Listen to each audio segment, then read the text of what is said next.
Which of the following statements is not presented as evidence of historical debate between writers and critics? Option A says, Plato believed that poetry offered illusions of illusions. Now, Plato is referenced here in the fourth paragraph. This is a key reference. And then we see Plato's perspective in the fifth paragraph. To Plato, the poets were a band of deceivers. So Plato believed that poetry offered, or literature offered, illusions, imitations. That is true, absolutely true. This is evidence of historical debate between writers and critics that we can see from the fourth paragraph. But before theory's triumph is complete, we ought to back up and see the battle between poetry and the professors in the larger historical context. When we do, it becomes clear that theory isn't the unprecedented intellectual revolution that its proponents often assume. Rather, it's an installment in the struggle as old as Western culture itself, the struggle between philosophers and the poets that Plato in the 4th century, 45 BC, said was already ancient. So, the struggle between philosophers and poets, or in other words, writers and critics. That's what we are talking about. It is historical because, yes, absolutely, poets uh, were considered to be deceptive, and Plato believed that in the 4th century BC, in the 4th century, 45 BC, and in this, Plato said that this was already ancient. So this is something which goes way into the past. It is historical. This debate is historical.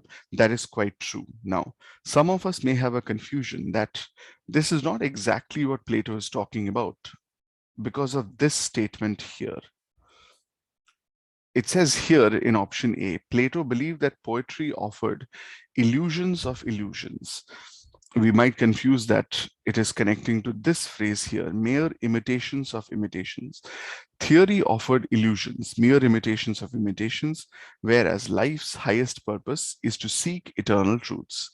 So one might think that this is the correct answer because poetry, it seems to be wrong according to the passage. Poetry offered illusions of illusions, but actually the passage says theory offered illusions, mere imitations of imitations. But let us not forget, the primary argument here is that Plato believed the poets were a band of deceivers. So they did offer poets or poetry offered illusions, only illusions. It was all deception, it was all lies. So Plato believed that poetry was illusions, was deception. That is quite true. And this dates back to Plato's time, the 4th century, 45 BC. And even then, Plato said that this debate was already ancient. So definitely a reference to this debate being ancient. So this is not a valid answer. We need something which is not an evidence of this debate being historical. A is incorrect. Option B says, the struggle between philosophers and poets began before Plato's time. We've already seen the reference. The struggle between philosophers and poets, Plato said in the 4th century BC, it was already ancient. And this again connects with the fact that this debate is historical. It um, it stretches way back into the past. So B is incorrect. Option C tells us Homeric poetry engages the reader viscerally and not critically. This is a confusing option. This is a very close option. It seems to be a valid answer. We see Homer mentioned here in the 5th paragraph, that is, you may encounter numerous instances of just action in Homer, but by simply reading Homer, you'll never find out what all those instances have in common. You'll never make the step from anecdotal to general knowledge, never become a philosopher. So first off, let us qualify this option. Homeric poetry engages the reader viscerally and not critically. Now, visceral is a very uncommon word again. That's something that this passage and these questions seem to do quite often, use uncommon words. Visceral essentially relates to the Latin word root viscera, which means intestines, well, actually not necessarily human, but then intestines, innards, what is inside the stomach.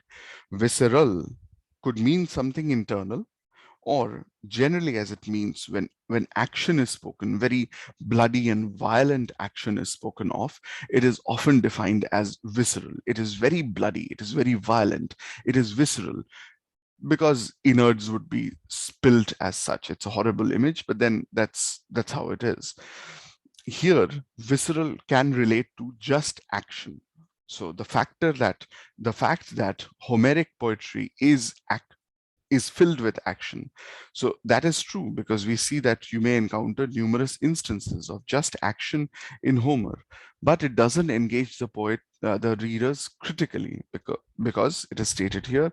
But by simply reading Homer, you'll never find out what all those instances have in common, or more importantly, you will never make the step from anecdotal to general knowledge, never become a philosopher. So there is no critical aspect to Homeric poetry. It is only visceral.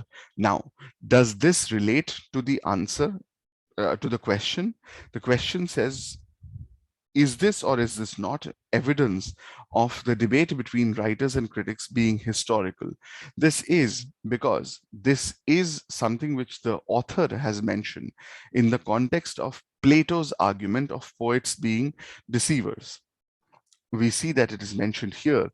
Conversely, the knowledge that you glean from reading literature is messy, undefined, and without focus. So this is talking about theory, truth or life, and literature. This so we can define that this is evidence to support Plato's view. And Plato's view, as we have already qualified in the previous two options, is something that stretches into historical time. It stretches into the past. So this is again inferential, yes, but true. This is evidence that the debate between writers and critics is historical. So C is incorrect. Option D says, the work of Derrida, Daman, and Foucault has changed our understanding of the parameters of literature. This is the answer that we are looking for. Derrida, Daman, and Foucault have been mentioned in the first paragraph, particularly here. And we see here it is mentioned that this ranges only back to 20 years. It has been 20 years since the publication of Jacques Derrida's of Grammatology set off a boom in literary theory, the full effects of which are only now becoming apparent. See, it is only 20 years since Derrida's work has set off a boom in literary theory, and the full effects of which are only now becoming apparent. Notice the phrase only now. So this is something that relates to the present, relates to at best 20 years, while the reference to Plato went all the way back to the 4th century 45 BC. It is again mentioned here whether or not most of us have actually read a word of Derrida or of Paul de Man, Michael Foucault, or Frederick Jameson. Our collective sense of what art is and does has been dramatically altered by their work. The aim of what has rather grandly come to be called theory is the skeptical interrogation of various cultural forms of historical writing, legal discourse, advertising, advertising imagery, and perhaps most significantly, art.